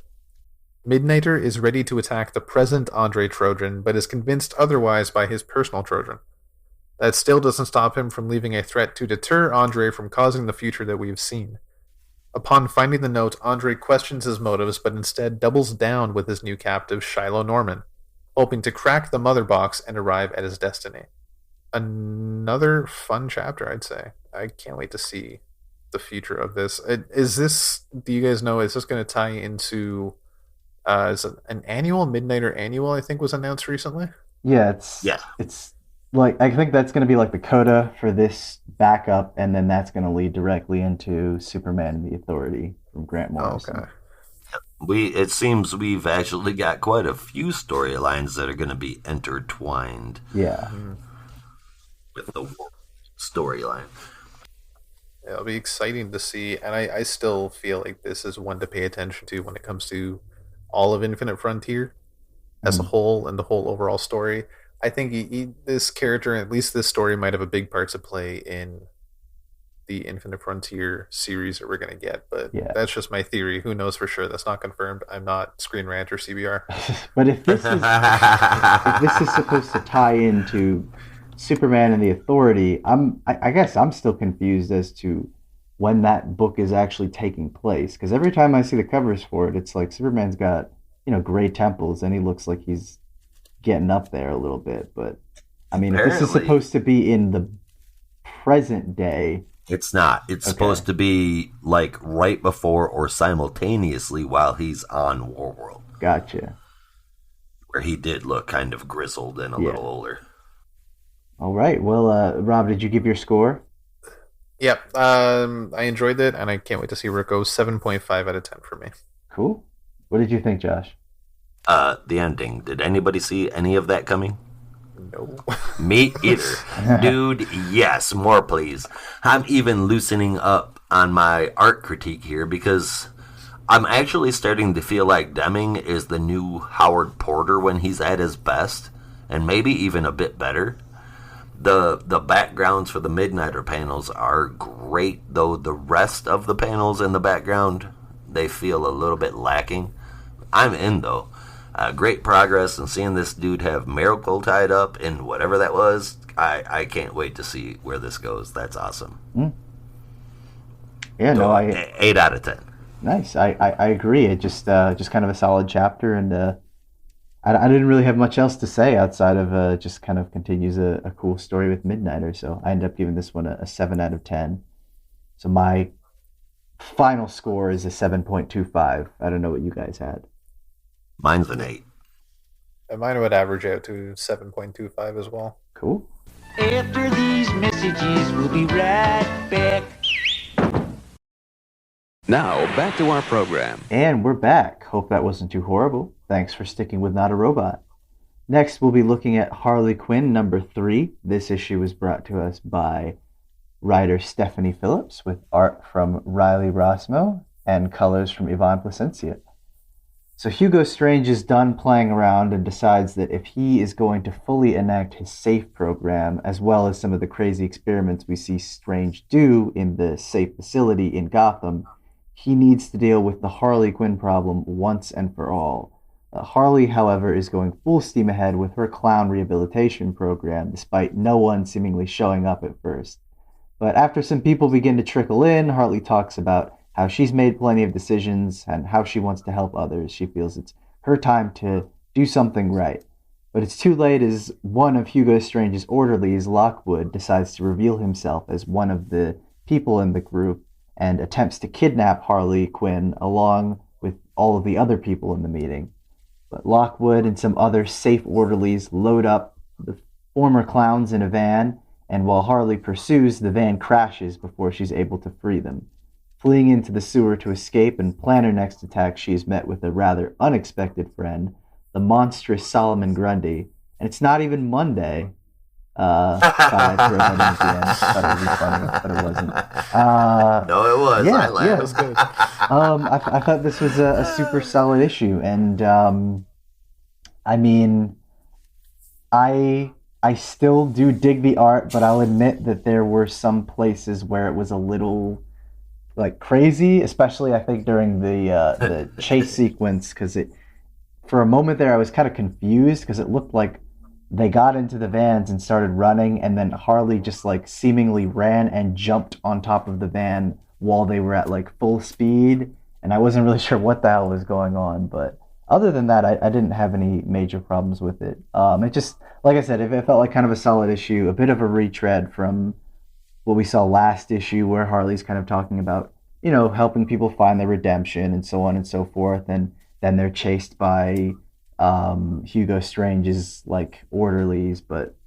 still a solid chapter. So I ended up giving this one a 7 out of 10. How did you guys feel? I thought it was very good. I felt like a short chapter, but that might have just been because I was just enjoying it so much. Mm. The twist with Grundy at the end, I think, is pretty cool. We'll see where that goes. I see what you mean about the chase sequence. My biggest gripe about that is what the hell was she holding on to? Yes, yeah, That that just looks confused me weird. too. Yeah. I was like, were you holding on to like the window or the door? It was kind of awkward. Yeah. But I think the art style is still very fitting for Harley Quinn. Yeah, I think like during the more like conversation-y parts where they're just talking in the group or Harley's talking to Kevin, like they totally work, but yeah, Mhm. just during that chase sequence it was a little weird. Yeah, some of the action shots are a little awkward at times. Yeah. I really dig that sequence at I think it's a double page spread when she's in the sewer and she's seeing during her monologue all the people in her life. Oh yeah, that was really cool Yeah, too. that was really cool. I liked Yeah. that. It was a fun issue. I'm loving this book, and I love Heroic Harley. Yeah, and It's such a good twist on the character. I'm really liking this kind of more reflective take because it definitely feels like she's drawing more on her past as a psychiatrist, and I still really dig that. But Yeah, it's about time she gets like right back into that. yeah, Yeah. This is a 7.5 from me. I enjoyed it. awesome. Keep it up. Yeah, Josh, what did you think? Okay. Uh-oh, here it comes. No, so after my last whole lose my shit rant about Bendis, I got a little bit of flack for it. So I'm going to try and pull that back a bit and dial it down. That said, the story is okay. It is a fun one for Harley. I do like that she's going back, and her character is that she's not just a ditzy Mr. J fan girl anymore. So that's awesome. It is a fun story for Harley. I can't tell if it's tied to the rest of the world completely or not. And I am into Philip's voice for Harley. If literally anybody else was behind the illustration, I would have rated this so much higher. So much higher. But I can't. So 5.5 out of 10. Oof, tough break. It is what it is, man. I mean, I just, Rosmo's art isn't for everybody, and I mean that he doesn't. Well, sometimes he does, but he doesn't ruin entire stories and characters and the whole 9 yards like the other person I tend to rant about. So, yeah, that's where I'm gonna leave it. 5.5 out of 10, and I promise I won't do a bunch of cussing and yell at anybody. All right. We'll move on to the next issue. So next up, we have Detective Comics number 1036, and I won't waste any more time talking, and I'll give it to Rob. Okay, so we have from amazing writer Mariko Samaki, from art by Dan Mora, colors from Jordi Belair, and letters by Aditya Bidikar. Yep. Zombies. Hey, on that very first page where it's the newspaper. Oh, did yeah. Did you guys happen to notice that right underneath the picture it says photo by Dan Mora? Very Oh, clever. I thought that was really cool. And a didn't nice catch that. homage to Detective 27. Oh yeah, Mm-hmm. that didn't even click. Yeah. All right, so zombies. They're not in Gotham yet, unfortunately. Mm. We'll save that for Zack Snyder. But instead, Lady Clayface. Lady Clayface is making a return. She's found by Bruce after molding herself to look like Sarah Worth. Bruce brings her inside his home, but is seen by Lydia, one of his neighbors. She calls the cops on Bruce, suspecting he is the one that killed Sarah, but the police find nothing after Lady Clayface fit herself into a small bag. Bruce changes clothes afterwards to figure out the connection Lady Clayface has to Sarah. He is interrupted by Huntress, who is also suspecting Bruce of murder, but comes to confirm that she is wrong. Now, working together, they find out that Lady Clayface escaped Arkham on A-Day and found Sarah screaming in the sewers, hence taking on her form. Heading back out, Batman and Huntress find Neil's body, now dead from some disease that's been attacking other goons around the city. Neil was earlier seen confronting Lydia, who was now also found dead. And this is what Detective is all about. It's a good mystery, it's solid, and it keeps you guessing. And as much as I've enjoyed Detective Comics for years, I think I've said this before, there was a long period of time where it just didn't feel like it was a detective book. But this definitely does. Say that again. Yeah. The operative word isn't comics, it's detective. Yeah. Yeah. And I'm loving this. This is a good, solid mystery. And I thought that twist with Neil having died now, we've never actually seen him commit a murder. They're just alluding to him doing it. Yeah. Well, clearly there's something going on with the gunk in these people's eyes. Yeah, and we did see him walking through that sewer a couple issues ago with blood soaking up to his elbows. Yeah. Mm-hmm. Yeah, it definitely is catching him red-handed. Oh, yeah. But who knows? Maybe he's just a patsy or is being controlled, because he was definitely showing signs of psychosis in a way. He was going a little antsy and loopy at times, so who knows? But that's the thing I love about detective stories and mysteries, is you can just ask so many questions and it keeps the conversation going. This was just fantastic for me, and this was an 8 out of 10. And the art to go with it was also beautiful. Oh, yeah. Yeah. Yeah, no, this was easily my favorite issue for the week. I guess that spoils later, but yeah, I still really love this this voice for Bruce, and I love this setting, and I don't know, I feel like I have a lot to gush about, so I'll keep it short, but it's just like you said, it's a really great mystery and a really great setup, and of course Dan Mora is excellent in top form in each issue. As always. Can't praise him highly, so I gave this one an 8.5. Yeah, I'm actually giving this one a 9 out of 10. Wow. The art is phenomenal in it. Huntress is back in the main books and not relegated to a 2-part backup story. And on top of that, there's realistic conversation between Huntress and Bats. That's how I would imagine them conducting themselves. And lately, when we have, up until, in recent incarnations, I should say, Huntress has always felt a bit wooden. And I feel like she's got personality again. That's cool. I hate the moniker A-Day. I think it sounds gimmicky as hell. Yeah. But yeah, it's the Arkham Attack guys. Yeah. But I'm enjoying this so damn much. Like you guys said, Detective Comics is a detective comic again. I honestly could not ask for anything more out of this book other than, I don't know, great stories and beautiful art.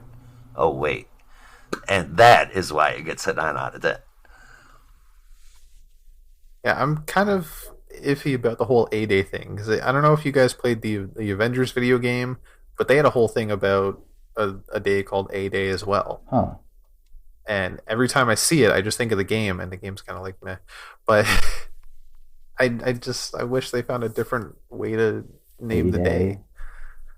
Yeah, I get it because Arkham, but yeah, no, it's not the most creative. Not what I would expect from the creator of Punchline and Clown Hunter and all these other wonderful names that we love so much. Very true. Man. Feels kind of basic, true. But yeah. Any more thoughts? Just keep this going, guys, because it's fantastic. Yeah. I mean, I honestly, there's nothing I could ask for more out of this book, and usually I've always got something to bitch about. Mm-hmm. This is great, man. Cool. Well, we're not quite done with Gotham yet, as we'll be looking at the Huntress backup, and I'm gonna let Josh tell us all about that one. All right. This one is also written by Mariko Tamaki with art, by the way, Inside and Out by... Oh, shit, I'm reading the wrong one. My bad. Let me try that again. All right, this one is also written by Mariko Tamaki with art by Clayton Henry and colors from Jordi Belair. Aditya Bidikar on the lettering, and this is basically just Huntress on a revenge mission against that horrible ex-boyfriend that her now deceased friend had. It kind of flashed through her abuse, which it was a little it was disturbing to see because they did it very subtly. It wasn't like outright horrible to look at. It wasn't grotesque or anything, but Yeah. it was enough to send the message home. And I do like that, like, the boyfriend isn't, almost like a cartoonish version of, like, the asshole ex-boyfriend. Like, he's kind of realistic about it, but you can tell, like, he's a real dick. Yeah, exactly. Yeah. There's just it definitely pulls you in. And in the end, because that's pretty much the end of the book. In the end, after a few crossbow bolts get stuck in the ex-boyfriend somehow, she leaves with a threat that she will make his life miserable rather than kill him. On the way out, she has Oracle set him up for some arresting on credit card fraud. So, hell yeah, man. I'm excited because this shows me that I'm going to get the Huntress that I want. Yeah. And having it all tied up together in one pretty book that shows me she's returning, I will take that all day long. It's short and honestly not much happens, but I'll take this direction because I'm getting more Huntress. Yeah. So this one gets a 7 from me, mostly because it's a long page closure type of thing with just one previous issue. So, it suffered in that regard, but it was good, and I'm excited about it. 7 out of 10 for that. So I am gonna give the entire book. I'm actually gonna round it up a bit. 8.5 out of 10. I'm in the same boat. It's just kind of a solid conclusion, and I'm really looking forward to the longer story that we're gonna get in the Secret Files issue that should be coming up in a couple months. But like I said, just a solid conclusion, and I gave this backup an 8 out of 10. So my full score would technically be an 8.25, but I'm going to round up to an 8.5. I kind of like that better. And I think just looking back, I enjoyed it more than just an 8.25. And before we move on, we really raved about Dan Mora's art. Clayton Henry, this really is some of his best work. The only thing that I've ever really complained about is that he's got this almost trademark style of drawing faces very long, and you don't see that here at all. And so it's wonderful to look at. And I actually had to look at the credits to see that it was Clayton Henry, because without the long faces I didn't recognize the style.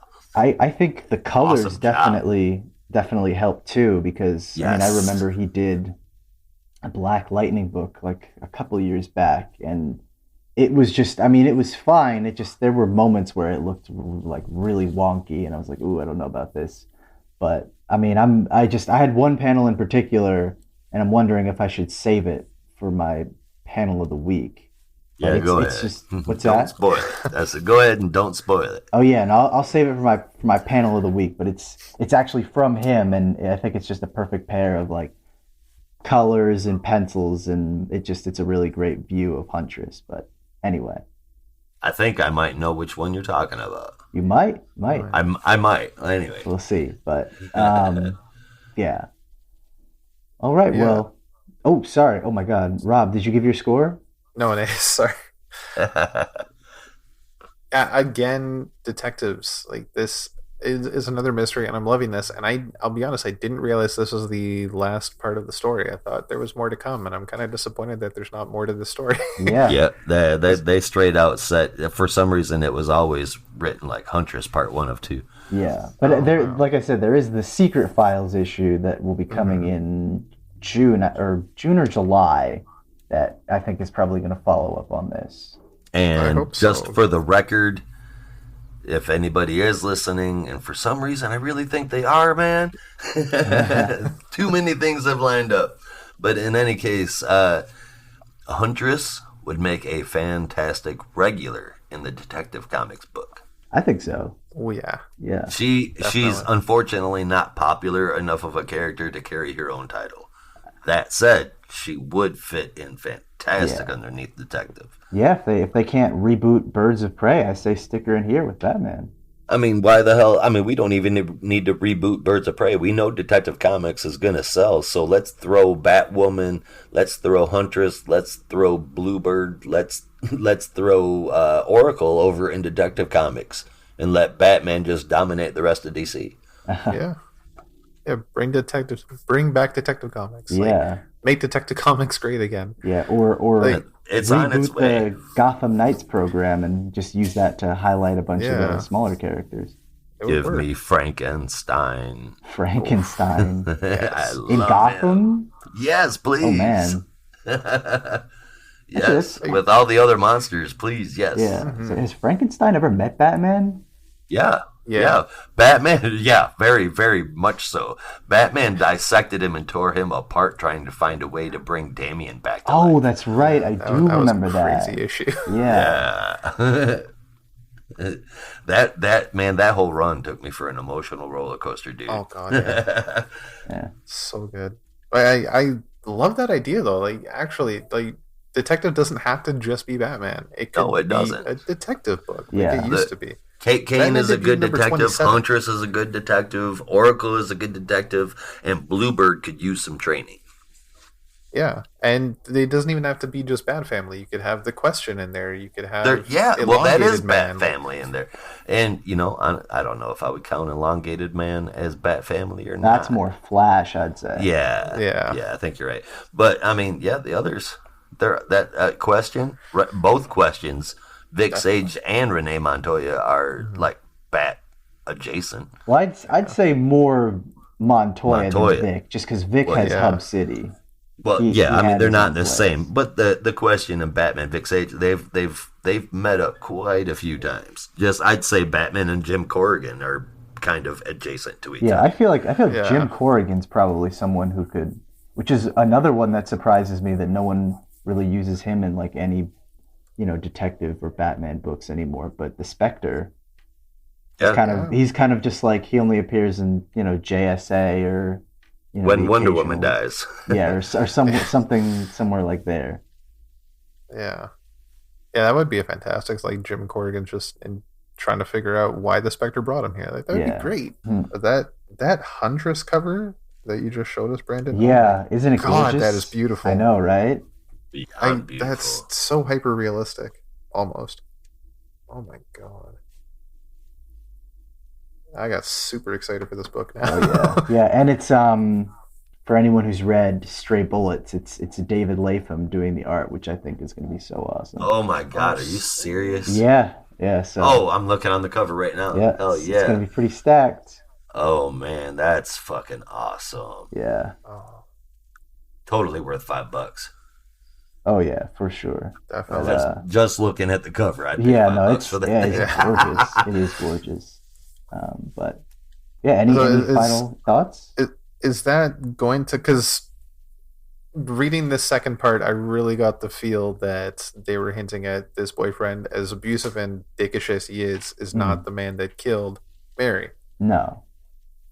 And that's why I was thinking there's got to be more, because they're not just going to end on that. Like, Huntress has to get the killer. Yeah.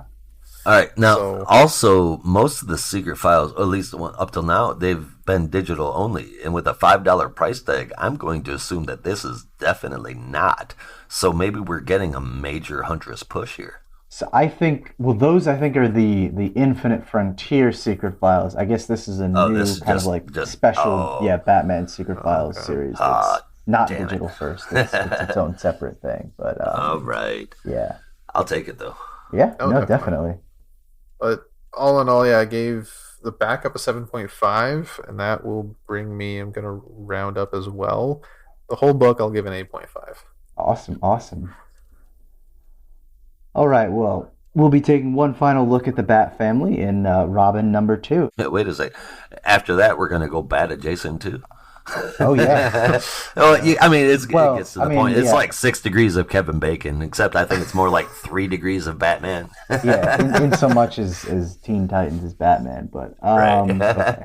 This issue was brought to us by writer Joshua Williamson with art from Gleb Melnikov and colors by Luis Guerrero. As Damian awakens from death, startled as to his surroundings, he is brought up to speed by Rose Wilson, aka the Ravager. Rose basically fills him in on all the rules of Lazarus Island and the tournament, as well as some of the new fighters like XXL, Black Swan, Flatline, Respawn, and the mysterious Hawk, a true powerhouse fighter. Hey guys, just real quick, again, with that outfit that Respawn dude has on, man, I think his name should be changed to Deathpool the Lobominator. Yeah, well, I'm still laughing at this came out like a month ago, and I'm still laughing at the thing that Damian said when he's walking by him, and Respawn's just like, oh, my name's Respawn, I'm whatever, and Damian's just like, nice copyright infringement. I know, right? Anyway, so Ravager even offers to train him, but Damian, being the cocky brat that we all know and love, blows her off and proceeds to investigate the island. After teaming up with Flatline to look into some of the mysterious aspects of the island's connection to the Lazarus Pit, Damian is ensnared in a net by Ravager, who decides that Damian needs some training whether he likes it or not. But this training isn't for combat or murder. Instead, it's for something much, much scarier for Damian: how to have fun. Oh God, the horror. But yeah, this issue was a lot of fun, and I mean, I think, I don't know, I feel like I tend to kind of groan with a lot of new characters because sometimes they can just kind of pop up and then fade away into the nothing. But I kind of like Flatline for Damian, at least. I also really like the nod that she's Lord Deathman's sidekick. Because right. I just like Lord Deathman from Batman Incorporated is the last person I would have ever expected to have a teenage sidekick, but here we are. Or even name dropped at this point. Yeah, I know, right? Oh man, I love that this book started out with Ravager talking shit to Damian. I thought that was hilarious.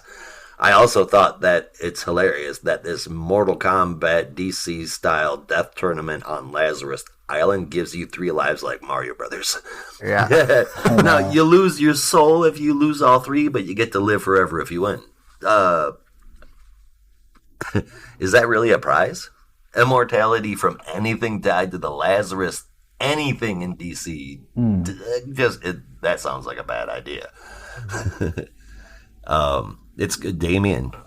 Did you guys get I was reading this book and I saw the spark of joy drawn on Damian's face when he was like, I don't have to hold back.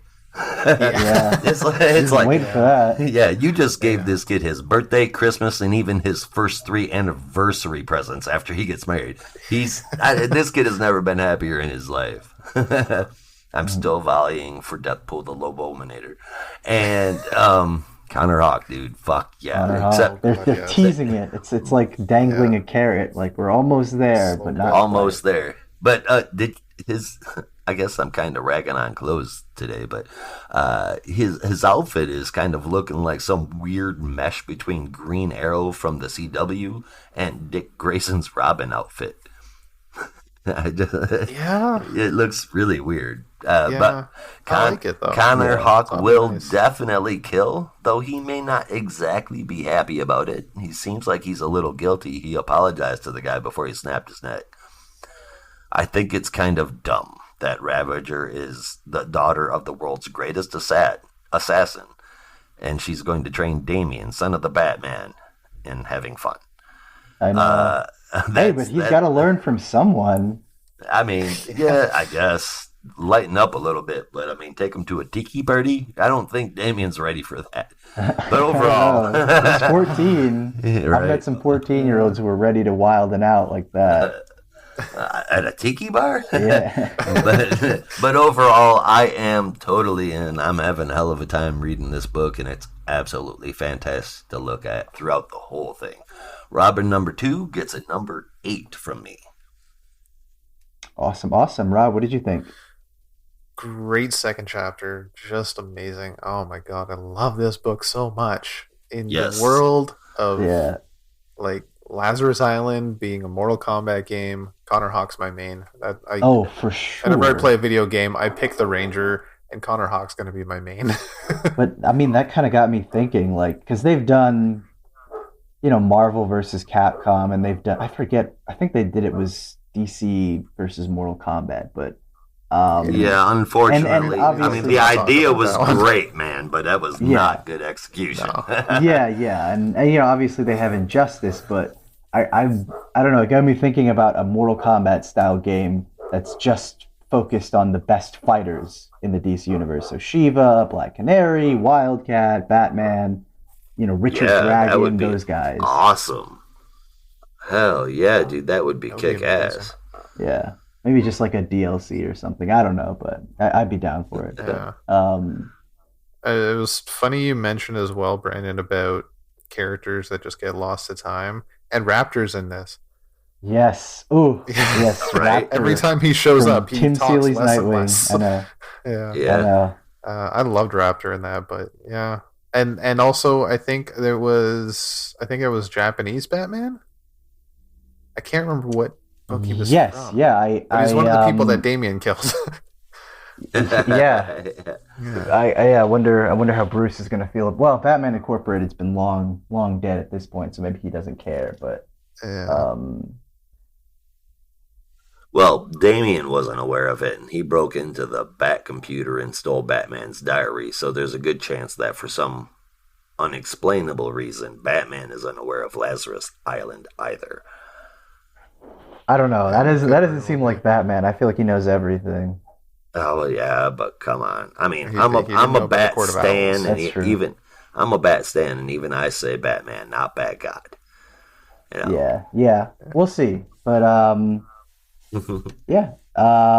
moving on, we'll be taking a look at Teen Titans Academy number 3, and I will let Rob take it away.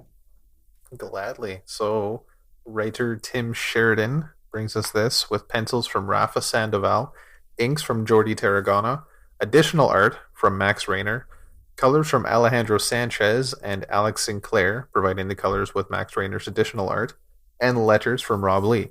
That is an amazing team right there. It is a big one. Yeah.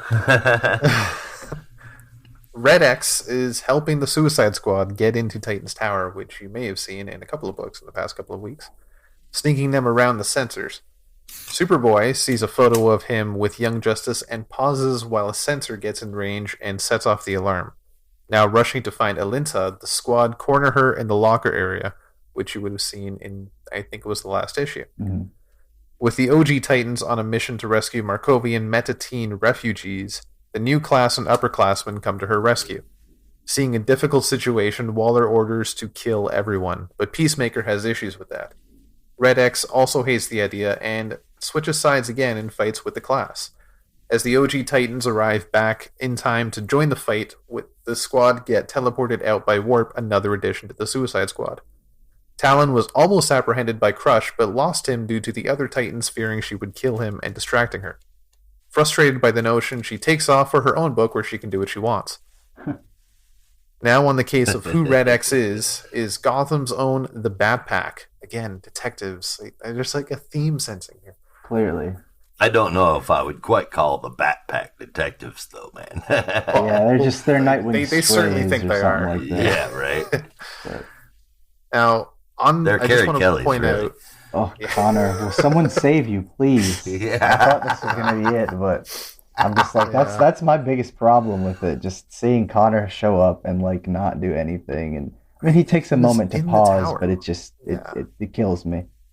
Yep. You'd think even for a second somebody else, like the OG Titan showed up when he was there, and somebody should have said, Connor, what are you doing? Literally the only person who has like any reaction is Wally, who's just like, Connor, why are you here? And then that's the end. No one else But cares, I guess.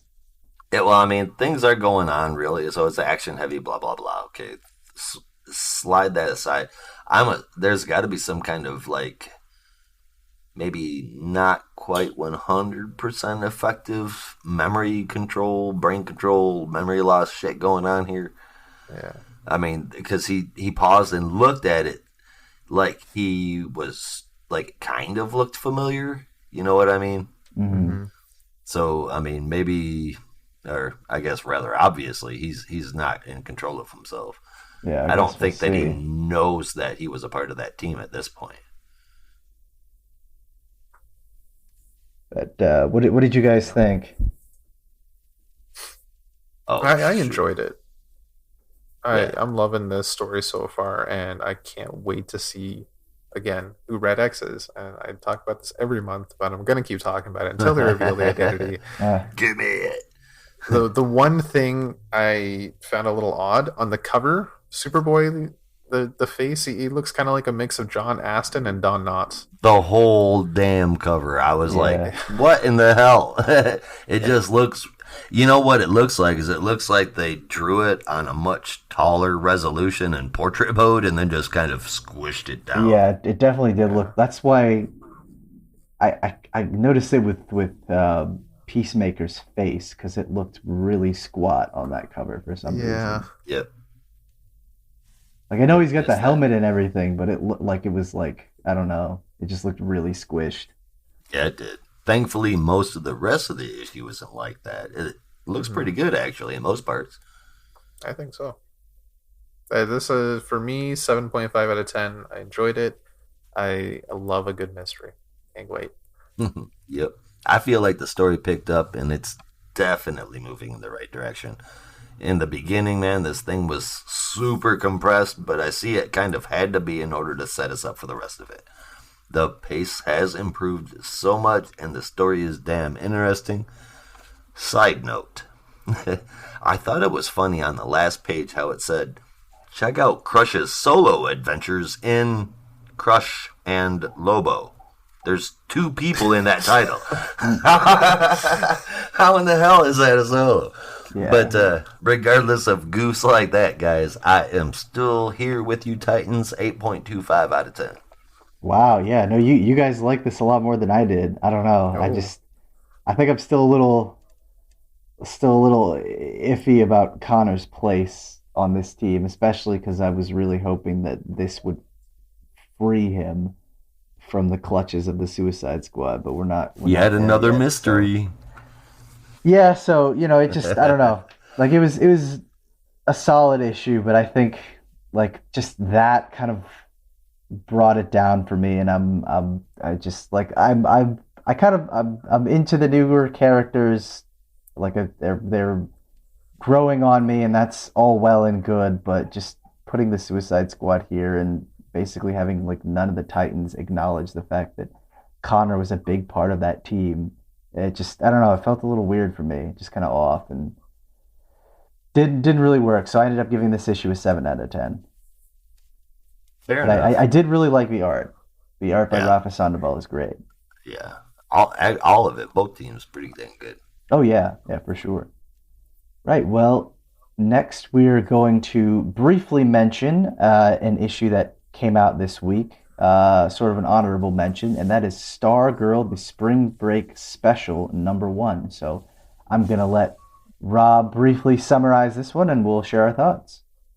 All right, so I won't go into a full detailed description of what the issue goes on to, but at least bullets and points go through of I think some of the most exciting parts. #1, at least, Green Arrow and Speedy, their connection to Golden Age is explained. I don't know if that was actually a thing in previous books, but I thought that was pretty cool that they were just sent back in time, and they are actually the Golden Age version of themselves, as well as the Silver Age and Bronze Age. That's pretty cool. Side note, audience, I did not get a chance to read this one. I am hearing it first, just like you. I will try not to spoil too much if you still plan on reading it. Oh yeah. Then we should keep some of it under wraps. Yeah. So spoiler-free review then. 7 Soldiers of Victory regroup due to a crisis that is brewing. And That's they must cool. save one of their own from the past, with some of the old characters and some new characters replacing some of the older ones that are no longer with us. Oh yeah. This is all tied into Courtney and Pat going on a spring break retreat, but that is just a cover for going to help the Seven Soldiers. Do they call him There's a lot of- Stripesy? I know during the past, I think they called him Stripesy. Well, yeah, Or at in least the during, past they during called him explanations, but I don't think they called him that during this. Okay, good. Yeah. So there is some time travel shenanigans going on. Clock King is involved. And we get some awesome team-up stuff from Red Arrow and Stargirl. The final battle has some interesting moments. I quite enjoyed. The art, I think, was really good. And at the end of it all, we get a big teaser for a book I'm excited for. And with one character's costume in particular, I just want to point out when we get to it, we have a new Justice Society book coming, which was the big reveal from this issue. Yes. Oh man, that's awesome. Damn it! Why didn't I read this can't book? Wait. As the story will also be continued in Stargirl, where it looks like we will get more Red Arrow and Stargirl team-up action, which I'm excited for, because I thought they made a pretty good team. That is that's an interesting team up. It is. But also like a nice harken to OG Seven Soldiers with Star Spangled Kid and Speedy. Mm-hmm. So this new Justice Society book, well, I'm assuming it's full book. It might even be. We don't really have anything apart from a double-page spread at the end of the issue called Justice Society. Past is prologue and is being written by Jeff Johns with art by Brian Hitch, colors from Alex Sinclair, letters by Rob Lee, and the roster looks fantastic. Yeah. It's mostly some OGs with, again, some updated people. That Dr. Midnight, I think that Dr. Midnight, I don't know if this version of Dr. Midnight has been in the books yet, but it looks like a Dr. Midnight is based on the Stargirl TV show. That one was in Infinity Inc., I think. Oh, okay. Yeah. Did you say this was going to be written by Jeff Johns? That is correct. Sweet. I will pre-order my copy that will come out in 5 years' time. Yeah. Yeah. Well, I joked about this in our group chat, but it's like this is the third time that he has relaunched the JSA book, and it feels like, I don't know, like some higher power is basically made him contractually obligated to write the Justice Society for the rest of his life. Or at least it feels that way. But Maybe it's just his favorite characters. But like the third relaunch that he gets to do, it's nuts. It's like I'm Jeff fucking Johns. Getting Yeah, my I guess people. or maybe it's just like I asked for the JSA, and who's going to tell me no? No one. Right. But the character I wanted to highlight, the costume, is actually Alan Scott's. Yes. It's an updated version Oh, good. with more of a jacket instead of a shirt. And I kind of like the way it's going with the silver boots. It looks really cool. But the logo is Don't like know a about Green that. Lantern Corps logo. Yeah, I don't know about that. I hope that's just like we can't really see the full thing, but I hope they don't give him the standard core logo, because I always liked that about Alan Scott, that he was kind of on the outside. His was more magic based.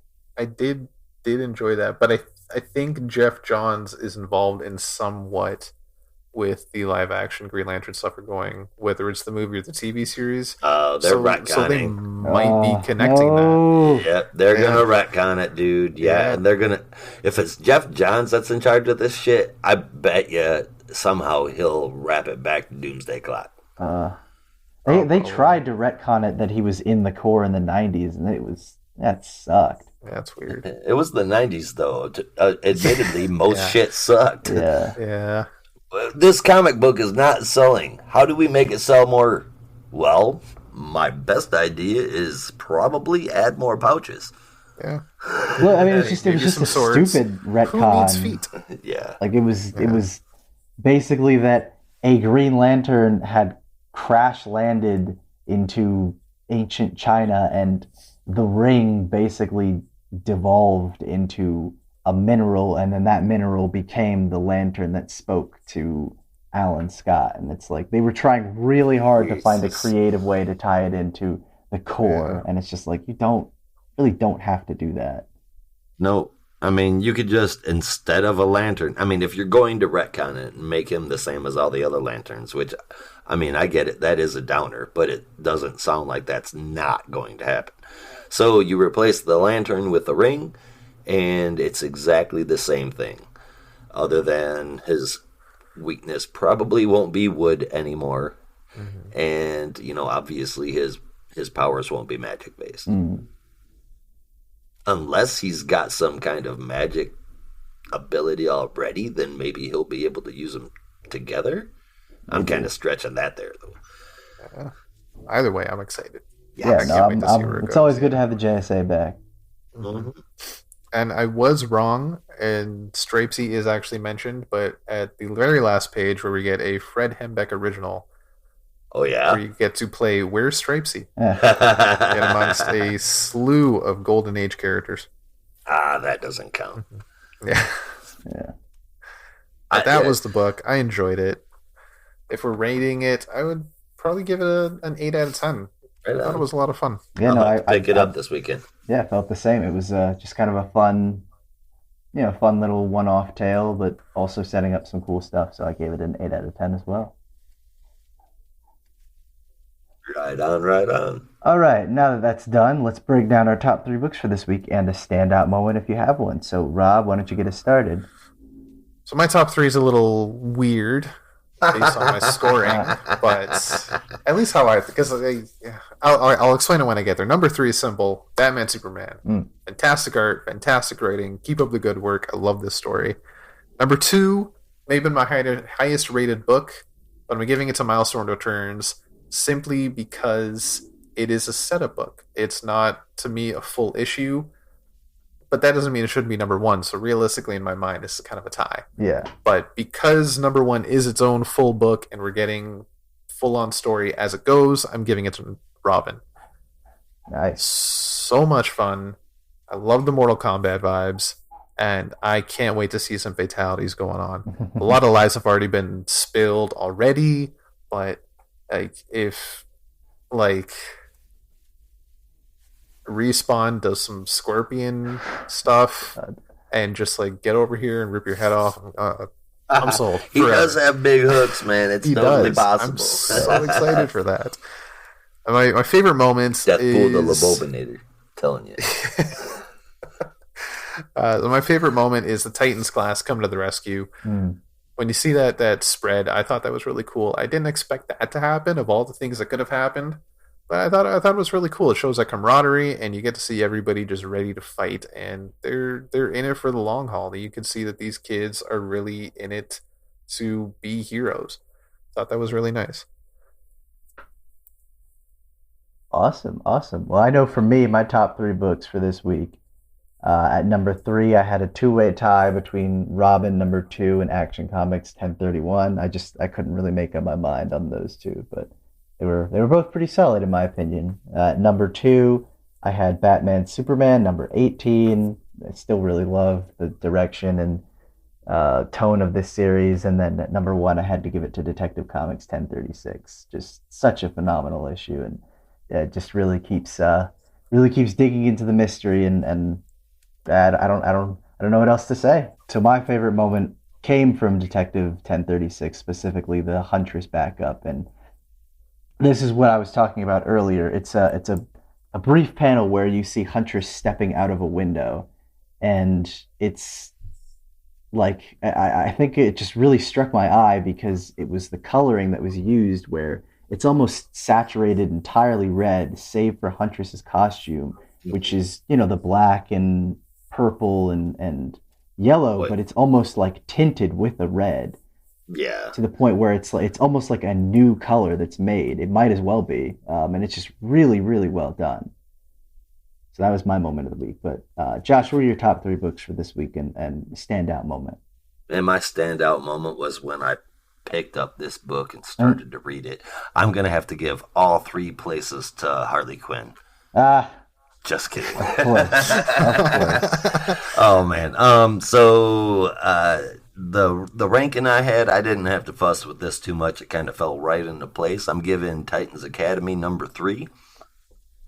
I know Brandon's not a big fan, but I'm into it, man. And I mean, At this point, I'm kind of used to Connor being yanked around and having memory wiped and not knowing which Connor it is and all of that. Hopefully we get a map to where he's going to go next, and they just kind of keep him going down that road for a while. I really just want like someone like Clark or Tim or anyone, preferably Clark though, to just be like Connor. You've been like floating around for like the past 3 years. I need to talk to you and give you some direction. I mean, they had that going for a bit in Action Comics before. I think it was before Death Metal. Yeah. And I thought it was great, and now he's out again. Yeah, I don't know what's going on. Damn you, reboots! I know. Yeah.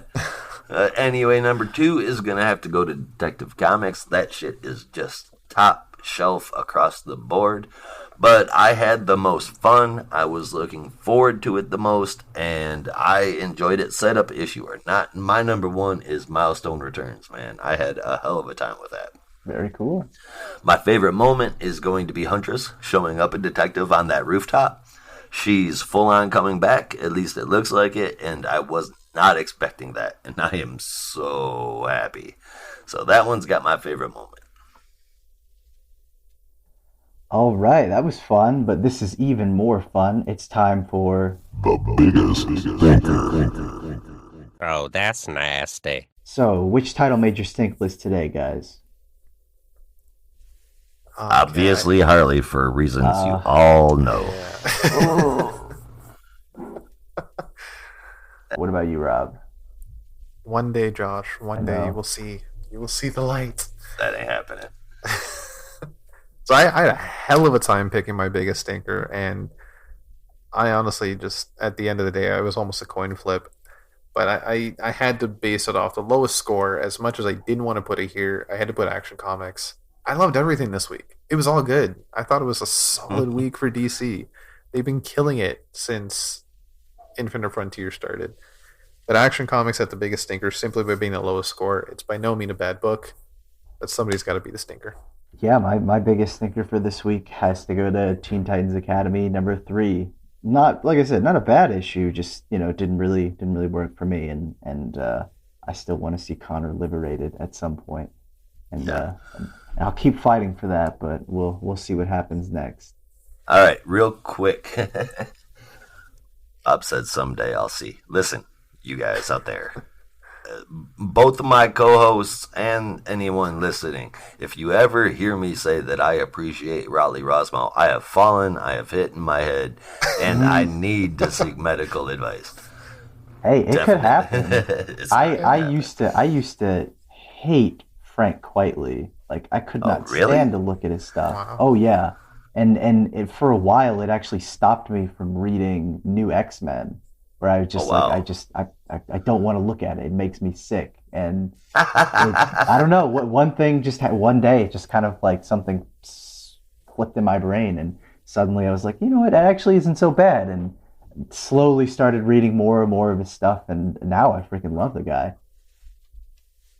Oh, yeah. So I mean, could happen. All I'm saying is it could happen. Who knows? I mean, that being said, like I used to dislike John Romita Jr.'s art. I still do.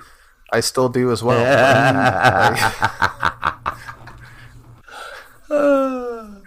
That was good. All right. Any final thoughts? No, that's it, man. Like Rob said, guys, DC, keep the good shit coming. Yeah. And that's the show. We hope you had fun. We certainly did.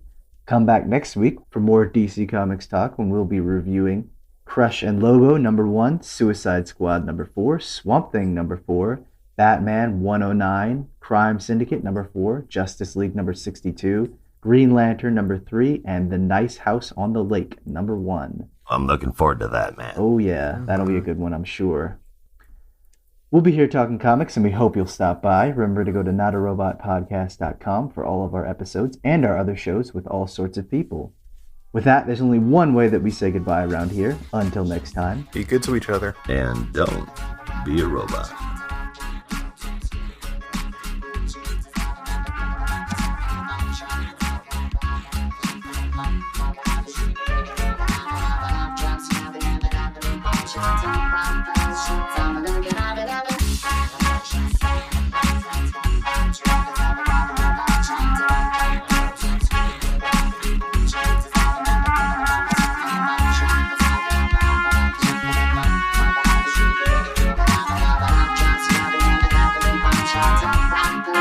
Thank you.